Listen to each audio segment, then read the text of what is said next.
Hello, sports fans. It is Tuesday, February the 3rd, the year 2015. And as always, a lot to get to in the sports world, so let's get it going right now. Great to be back with you guys as we are all going to be going through football withdrawal here in February. February is a very slow month in the sports world. We still got a ways to go for the March Madness in college basketball. The NHL is just getting out of their All-Star break. We haven't even gotten to the All-Star break in the NBA. So February, a very slow month in the sports world as we are in the middle of the winter here. We are all going to be going through football withdrawal this month.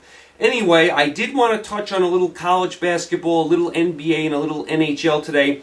Let's go through the top 25 in college basketball. Like I said, we got a ways to go for March Madness. Teams still jockeying for position, still trying to build up their record to get into that tournament. So let's go through the top 25 real quickly right now. Number 25, Texas. I'll tell you, I have been disappointed with Texas. Texas had a really nice game against Kentucky early in the season. They hung in there with Kentucky before they fell short. But since then, I have not been impressed with Texas. I thought they'd be a lot better than this. I thought they'd be a top 10 team. When I watched them against Kentucky, I said, wow, they really hung in this game against the nation's best team. But since then, they've taken a couple steps back to me. I haven't been impressed with Texas. I thought they'd be better. They are ranked number 25.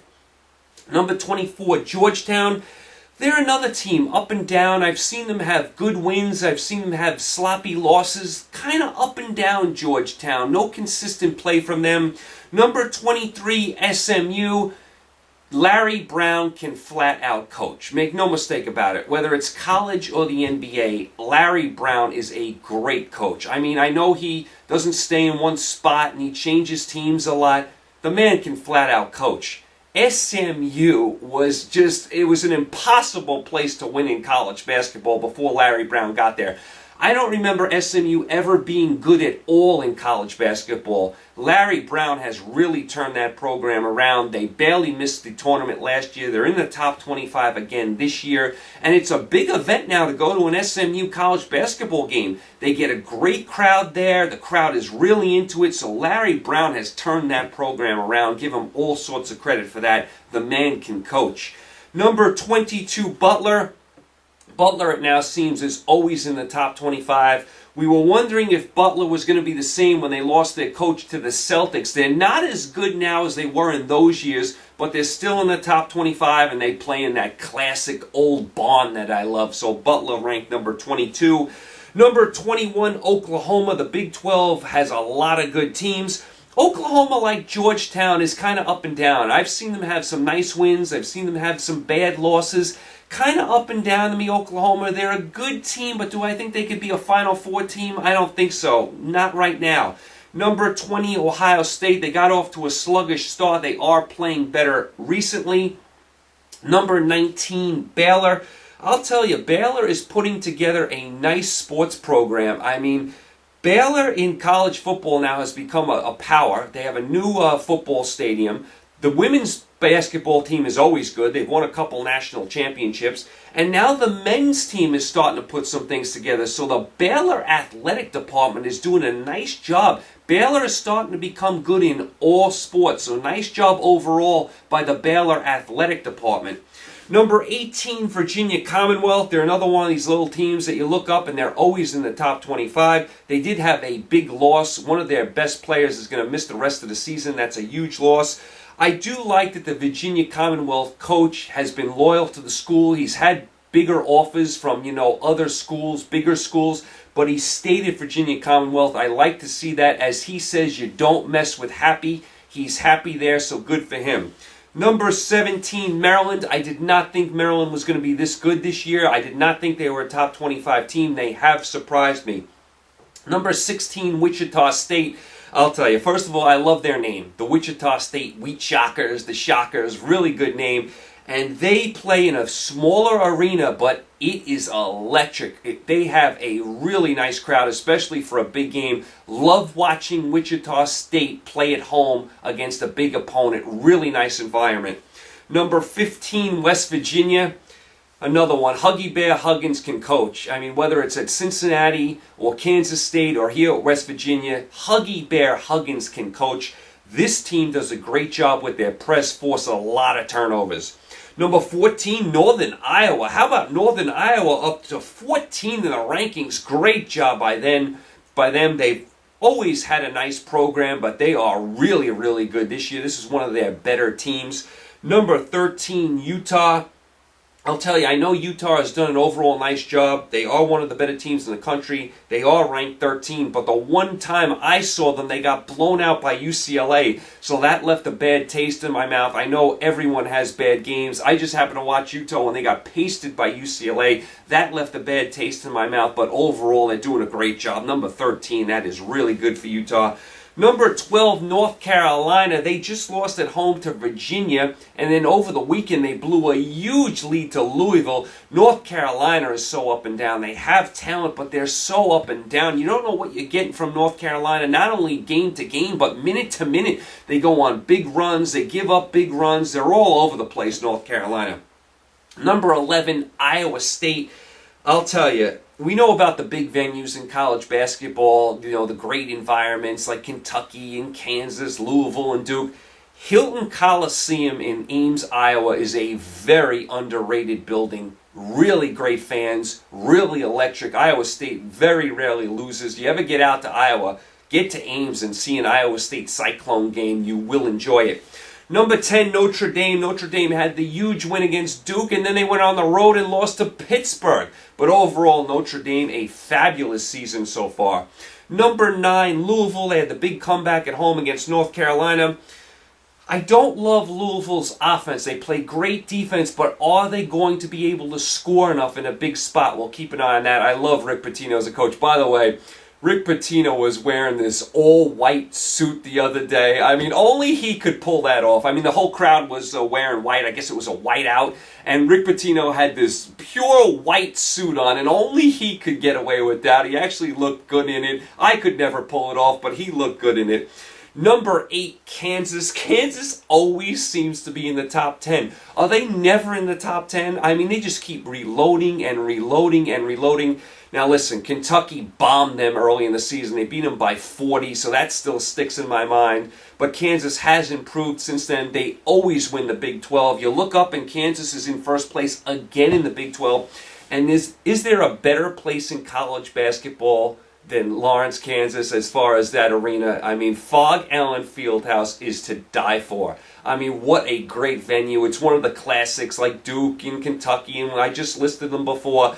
Fog Allen Fieldhouse. You ever get to Kansas, you must stop there and see a game. It is to die for as the fans are chanting, Rock Chalk Jayhawk. Number 7, Villanova. How about Jay Wright? Is this guy not something else? What an underrated coach Jay Wright is. Every year now, Villanova in the top 10. Got him to a Final Four a few years ago. Every single year, Jay Wright has this team in the top 10. Very underrated coach. I love Jay Wright. I don't know if he gets the credit around the country. I think he's underrated personally. You know about the Patinos and, you know, Krzyzewski and all the big coaches. Jay Wright is a solid coach. I think he's underrated. Again, Villanova in the top 10. Great job by Jay Wright. Number 6, Arizona. Miller has finally found a home out there. Remember the coach Miller came over from Xavier. When he first got there, he seemed lost. He seemed homesick. He seemed to miss Xavier. He's really settled down there in Tucson. He's doing a great job recruiting. Arizona, one of the best teams in the country. You have to say they have a shot to make the Final Four. Number 5, Wisconsin. Bo Ryan, I love him as a coach. You know, that classic old school coach that he is. And I love the Kohl Center, another one of those great environments in college basketball. Wisconsin has a really solid team. Number 4, Duke. Duke, of course, lost to Notre Dame. Duke hasn't played as well recently, as they did early in the season. I mean, Krzyzewski got his 1,000th win against St. John's. A game St. John's was winning for most of the game, but Duke came back in that game. Duke gets clipped against Notre Dame, but then they have the big win against Virginia. So Duke, lately they've been kind of up and down. They haven't been playing as well as they did early in the season, but you look up and they're still ranked number 4 in the country. And Okafor looks like he will be the number 1 draft pick, in the NBA. So Duke once again in the top 5, just like every other season. Number 3, Virginia. Virginia, coming off the loss to Duke at home, rebounded and had a nice win at North Carolina last night. The coach for Virginia is absolutely really, really good. I mean, he came over from Washington State, did a nice job there. Virginia is not an easy place to coach college basketball. They had a lot of down years since the Ralph Sampson years way back when, and he plays a different style here at Virginia. A lot of tough, hard-nosed defense. They don't run up and down the court like a lot of teams. They play defense. They slow you down. They play a really different style, and it is working at Virginia. They only have 1 loss. They did blow the game to Duke. They had a lead in that game, lost it late, but they did rebound nicely last night and beat North Carolina. Gotta love the job the coach has done at Virginia. Remember, last year, Virginia not only won the ACC regular season title, they won the tournament as well. People forget that. Number 2, Gonzaga. Is this the year Gonzaga finally makes the Final Four? They've been knocking on the door for years. They came close a bunch of times. Remember that year they blew the game when they had Morrison and UCLA, when they blew that huge lead with a couple minutes to go? Is this the year Gonzaga gets to the Final Four? This is definitely their best chance. Unbelievable the program Gonzaga has built. Unbelievable what kind of program they have built out there. They are ranked number 2 in the nation. What a tremendous job by Gonzaga building that program. And number 1, Kentucky. Will Kentucky lose a game this year? Here's some food for thought. Is it better to go into the tournament undefeated, having that aura of invincibility, or is it better to take a loss before the tournament to get that pressure of an undefeated season off your back? I've seen undefeated teams lose. I mean, we saw Duke when they were undefeated way back when, lose to UConn. UNLV was undefeated, blowing out everyone. They lost to Duke. Remember, only one team has gone undefeated. That's Indiana, and that's a long time ago. Is it better to take a loss to get that added pressure of an undefeated season off your back, or is it better to roll through all your games and have that aura of invincibility? Sometimes I think it's better to take a loss. You take a loss, you see what you did wrong, you get back to basics. Sometimes that added pressure of being undefeated can bite you in the tournament. But right now, Kentucky is the team to beat. No one plays defense like them. No one has the depth they do. They basically have 2 all-star teams. They have tremendous size. I mean, it's hard to see any team beating this team. They're going to have to shoot lights out to do it. Kentucky, right now, by far the favorite to cut down the nets in March. All right, so that is your college basketball. Like I said, we got a ways to go for college basketball. We're in early February. We got all sorts of time. Teams still jockeying for position. So you got to still see what happens here the next month or 2. But that's where we are right now in college basketball. As far as the NBA, let's run through it real quick. As far as the Eastern Conference, how about Atlanta? The Atlanta Hawks right now, the number 1 seed in the East. They did lose last night at New Orleans. They had won 19 in a row. The Atlanta Hawks are 40-9. Are you kidding me? The Atlanta Hawks, who have been perennially like a mediocre to 500 team for like the last 2 decades, 40-9. They had won 19 games in a row. What a great job by Atlanta with Horford and Millsap. They're playing tremendous defense. They're passing the ball well. Everyone's involved. What a job by Atlanta. I never thought Atlanta would be 40-9 this year. If you told me they were a 500 team, 40-9, they are off the charts good this year. The second seed, Toronto, they're really solid, 33-15, really, really solid team. Nice home crowd environment up there in Canada as well. Washington, 31-18. I like their young players. I like Wall. I like Beal. I like what Washington has done. Number 4 seed is Chicago. Can they stay healthy? I mean, they have a good team with Gasol, Noah. Can Rose stay healthy, though? How about Butler, too? Very underrated player. Butler, really, really good. Number 5 right now is the Cleveland Cavaliers, but they're on absolute fire. They have gone on a winning streak. They have hit their stride. You know they're going to be good. And you know they're going to be right there with LeBron and Love and Irving. They're going to be right there at the end of the Eastern Conference. They finally caught fire. And then you got Milwaukee right now sitting in the 6th seed.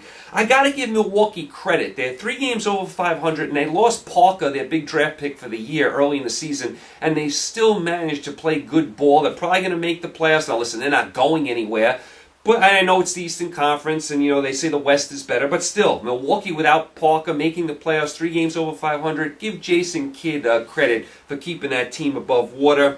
And right now, the 2 last spots would go to Miami and Charlotte. Listen, we know Miami's not going anywhere. They might make the playoffs with Bosh and Wade, but they're not going anywhere without LeBron. And Charlotte, who got off to such a terrible start, has played much, much better. But they're probably not going to get up to more than a 7 seed, maybe a 6 seed if they can get all the way up there. They're looking at a first-round exit, but they have been playing better lately. They got off to a disastrous start. And as far as, you know, some of the bottom feeders, the Brooklyn Nets, they're looking to, like, you know, trade everyone. The Celtics are still rebuilding. The Pistons, I mean, we thought they were going to be bad this year. Then they got hot. Now they've kind of slipped back a little bit. And what about the New York Knicks? How bad have the New York Knicks been? I mean, what a complete disaster. They are an awful, awful team. I mean, I don't know how long Phil Jackson and Derek Fisher are going to sit around and watch this mess. I mean, they got all sorts of work to do. We'll see who they can add in the offseason as far as free agencies. We'll see what kind of draft pick they're going to get. They're definitely going to be in the top 5 for sure. What an awful, awful team the New York Knicks are. Hard to believe the Knicks were in the playoffs 2 years ago and won a round in the playoffs. Hard to believe they are that bad this year. Oh my goodness, they are tough to watch, and they still charge $1 million to go watch them play over there at Madison Square Garden. Knicks, totally awful. As far as the West goes, Golden State 37-8. Do you think Steve Kerr made the right choice picking Golden State over the Knicks to coach? You think Steve Kerr made the right choice? Imagine if he got stuck with this Knicks team. What a tremendous team Golden State has. They are really fun to watch. You know, they got Curry and, you know, they got Thompson. They have a really, really fun team to watch. I wonder how they're going to do in the playoffs, though. This is uncharted waters for Golden State being this good, 37-8. They're now talking about them as one of the favorites to win it all. They've not been in that position, you know, in a long, long time. We'll see how they respond to it. Of course, they're getting a new arena in San Francisco very, very shortly. So Golden State, 37-8. They couldn't do a better job than they've done this year. Great job by Steve Kerr. Memphis, 35-12. Solid team, play good defense. Conley's becoming a star. We know Gasol's good. They got Randolph. Really, really solid team, Memphis. You want to see if Conley becomes that superstar, especially in the playoffs, because you need superstars to win. Is Conley going to be that superstar? He's getting there. Can he become a superstar? Clippers, 33-16 overall, doing a nice job. Had a bad loss to the Nets last night. That can't happen. Clippers are right there as far as the tops in the West. We'll see if they can get over the hump. They've been close the last few years, but they haven't gotten over the hump. We'll see if they can do it this year. The number 4 seed right now, Portland Trailblazers, 32-16. They have a collection of really good players. They have really good players led by Aldridge, you know, Lillard. They have a really good collection of players, really solid team. By the way, the West is absolutely loaded this year. You see these records I'm throwing out? Right now, Houston is the 5 seed, and they're 33-15. That's how good the West is. Howard is out for a month, so we'll keep an eye on that. How good has Harden been playing? The guy's been off the charts. I mean, he's been unbelievable this year. The 6th seed right now, Dallas. Dallas is the 6th seed at 32-17. I mean, Nowitzki continues to play well. I like Dallas's team, very solid team, but the West is so loaded, and Dallas is probably not going to have home court. I mean, hard to do some things in the West if you don't have home court in any of these games, in any of these series, I should say.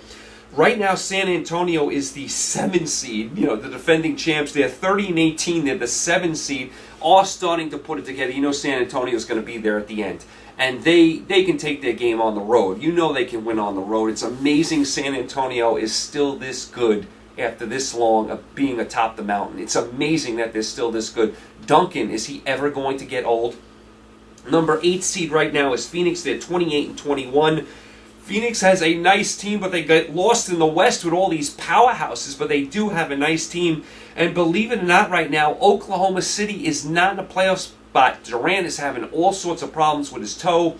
We know Westbrook is always hurt. Ibaka hasn't developed like I thought he would. And I told you back years ago, Oklahoma City should have kept Harden. They should have found a way to keep Harden, Durant, and Westbrook together. I know they're a small market team and they couldn't pay 3 superstars max money. There had to be a way to keep these guys together. I mean, I would have kept Harden. I didn't like that they traded him. And Ibaka, I thought, would be developing more at this stage. Ibaka's been a disappointment to me. I thought his game would have gotten better. Durant now always hurt with his toe. And now, Westbrook, he's always hurt. Right now, Oklahoma City not in a playoff spot. Hard to believe. New Orleans lurking around. Davis looks like an amazing player. They knocked off Atlanta last night, so New Orleans is definitely improving, but they are on the outside looking in as well.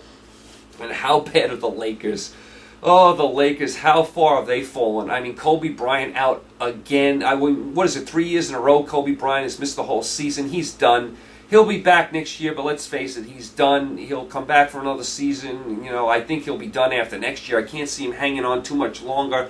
He's done. He's an all-time great. He's accomplished everything, but the injuries are starting to just destroy him. He can't even finish seasons, and the team is just flat out awful. They're awful. I don't know what they're going to do in free agency like the Knicks. Are they going to be able to get some free agents? I mean, their number 1 draft pick last year, he broke his leg. He's out for the year, Randall, so they didn't even see anything from him. They're going to get another top 5 draft pick, I think, this year. But, I mean, the Lakers have all sorts of work to do. They are terrible this year. I mean, the Lakers and the Knicks, I mean, they can't get any worse than they are right now. And like the Knicks, the Lakers charge a bundle for those seats out there at the Staples Center. So the Lakers, an absolute disaster. Kobe Bryant hurt again. So that's kind of where you are in the NBA right now. We got all sorts of time in the NBA. We haven't even reached the All-Star break. By the way, the All-Star game is right here in New York this year. I think they're going to have the skills competition, the 3-point contest, and the dunk at the Brooklyn Barclays Center, and then the actual All-Star game at Madison Square Garden. As far as the NHL, real quick, the Eastern Conference, the way I see it, you kind of know what 8 teams are going to make the playoffs. It's just a matter of the order. Tampa Bay, Montreal, Detroit, the Islanders, Pittsburgh, the Rangers, Boston, and Washington look like the 8 teams that will make the playoffs. But what order are they going to finish in? How about the Islanders this year? How good have they been? They had the worst record in hockey last year. They now have one of the better records in hockey. They look really, really good. The goaltending has been amazing.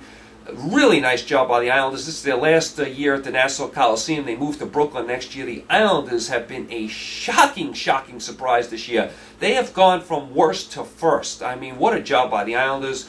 Pittsburgh, listen, they're right there, but something to me is missing. They've been right there for the last few years, but they just can't get to that elite stage. They're very good, but I don't think they can win the cup. They just seem to be missing something. Rangers, of course, got to the finals last year. They look really solid again this year. Tampa Bay, a solid team. Montreal, really solid. Some of the best fans in all of hockey up in Montreal. Detroit, are they ever bad? They've been good for like 30 years in a row. Boston, always good. Washington with Ovechkin, they're always going to be in the playoffs as well. That's your Eastern Conference. You kind of know the 8 teams, just a matter of the order. As far as the West goes, Nashville, St. Louis, Chicago, Anaheim, San Jose, and Vancouver are all playing good hockey. Winnipeg is much improved this year, and then there's going to be a battle for that 8th spot. Right now, Calgary has it. LA, Dallas, and Colorado are lurking, though. Hard to believe the West is so strong that LA is not in a playoff spot. They just won the Cup last year. I mean, they've won 2 Cups in the last couple of years, and they're not even in a playoff spot in the West yet. Now, I expect them to get back up there, but the West is loaded. So LA's got some work to do, but the West has a lot of good teams. I mean, Anaheim looks really strong. Nashville strong. St. Louis and Chicago look good as always. San Jose, can they finally get it done in the playoffs? And Vancouver, they got the goalie Miller now. That's going to help them in the playoffs. So a lot of good stuff in the Western Conference as far as the NHL. All right, so that's kind of where you guys are as far as your college basketball, your NBA, and your NHL. Like I said, we got a lot of time before we get, to March Madness, and a lot of time before we get to the playoffs in both the NHL and the NBA. February, a very slow month in the sports world. I mean, this is going to be a slow month. We're going to all go into football withdrawal here as we're in the middle of the winter. This is the winter blues. Football ended. I mean, this is going to be a tough month in sports. A really, really tough month for sports. But there you guys are. You guys are all caught up. You guys are all set. I would say, you guys, over the weekend, the next few days, try and watch some college basketball. Get into your NBA and your NHL. There's a lot of good games, especially in college basketball. College basketball is on all the time. You turn on ESPN, any one of the ESPN networks, there's a college basketball game on from 7 o'clock to midnight. There's games on all over the place. All right, you guys are all set. You guys are all caught up. I will be back with you guys very, very soon. We'll play it by ear when I'll be back, I should say. You guys, thanks for the support as always. You guys stay happy, healthy, and safe. Enjoy some of the games. Try and stay out of football withdrawal. I know it's going to be hard to do. Try and watch some of these college basketball games. There are some good matchups in college basketball to keep you occupied. All right, I will talk to you guys very, very soon. Thanks for the support. Take care.